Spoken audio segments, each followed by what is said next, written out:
Hi guys. Today, I want to talk about manipulative tactics. Okay? And what is manipulative tactics and what does that even mean? And what I think all of us do is we grow up in a society of ways to manipulate each other.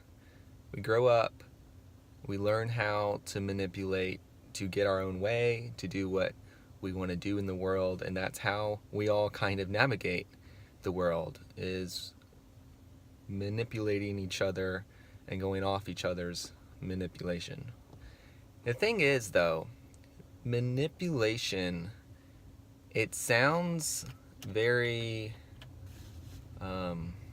it sounds bad, it sounds awful, and that's because the word itself, when used, is usually used in a way or in a situation that is kind of bad, but at the end of the day, we manipulate each other all the time to get what we want. So when it comes to marketing, and one of my biggest challenges with marketing is knowing the cost of the product and then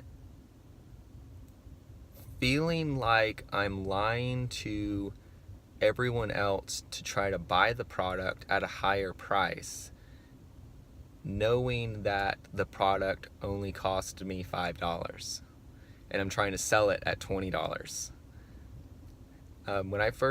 That was probably my biggest hurdle, the biggest challenge for me.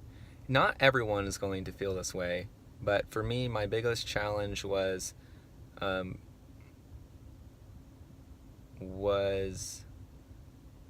feeling like I was scamming the person,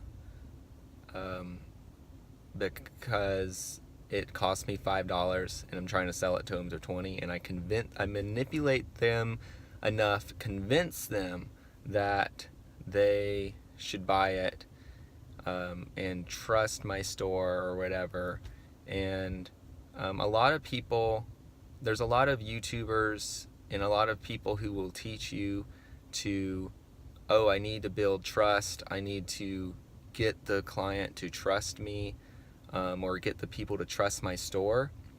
And the thing is, that is 100% true, but when it comes down to writing your own reviews and putting your own stars or whatever it is on those reviews and all this other stuff that is just outright lying, it completely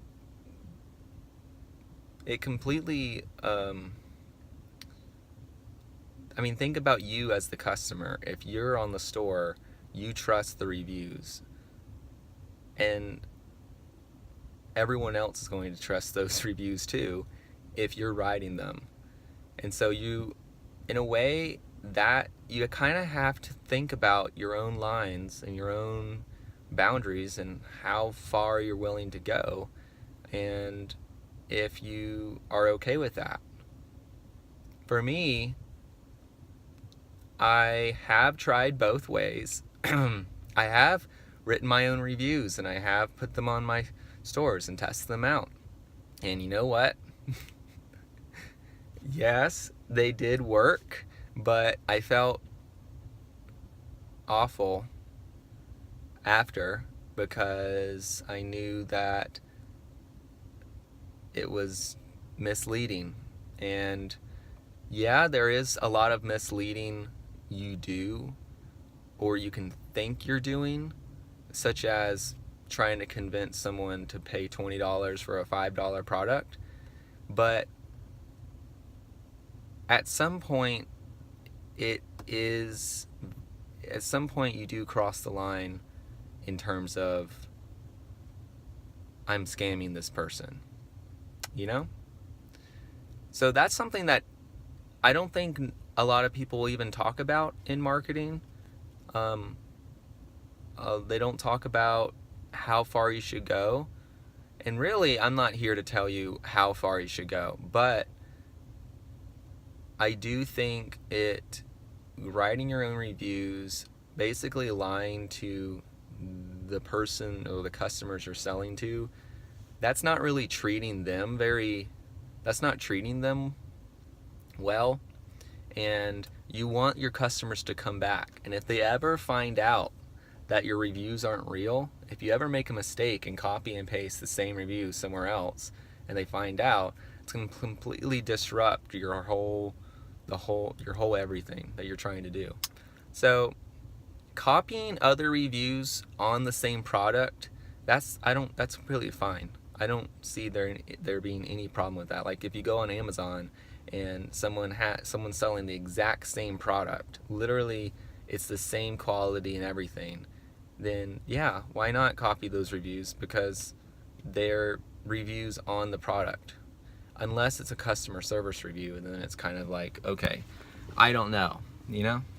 Anywho, so just a quick idea on reviews and kind of marketing in general and the moral boundaries. Manipulating is just another way of basically, it's a way of convincing a person using every tactic you can, like emotional tactics, and there's psychology and stuff all behind manipulating. There's a whole lot of stuff involved in it.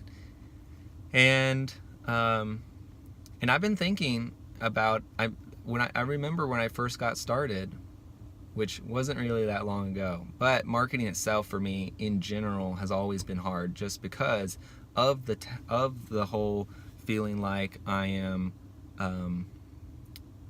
lying to the people.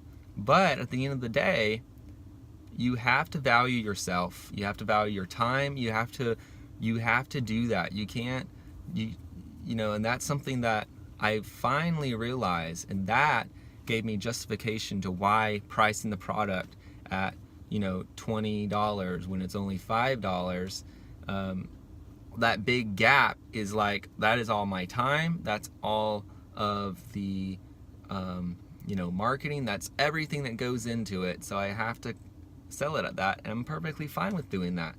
And being able, and especially if you're selling something that's decent quality, then you can really truly believe in what you're selling, and it makes the whole thing a lot easier. If you're selling a shitty product, then you're not going to believe in the product. You know that it's crap, and you know, trying to sell something that's crap is just not going to feel good unless you're able to convince a lot of people to buy it.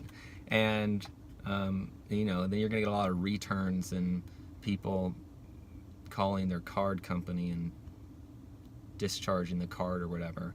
So make sure your product is not crap, and definitely order it and test it yourself. And the thing is you can, most products that you find, you can order off Amazon, get it next day, and go ahead and film the whole video, take your own pictures, do all that stuff, and there you go.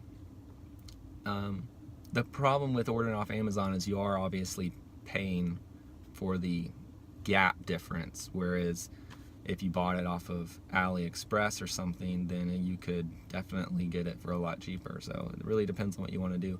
But my whole point is that you want to believe in your product, you want to justify what you're doing, and not go around scamming people or feeling like that. And don't feel bad for, you know, trying to sell something that is a lot lower price. If it's terrible quality, then I can understand feeling bad trying to sell something lower quality, but you know, don't worry about it.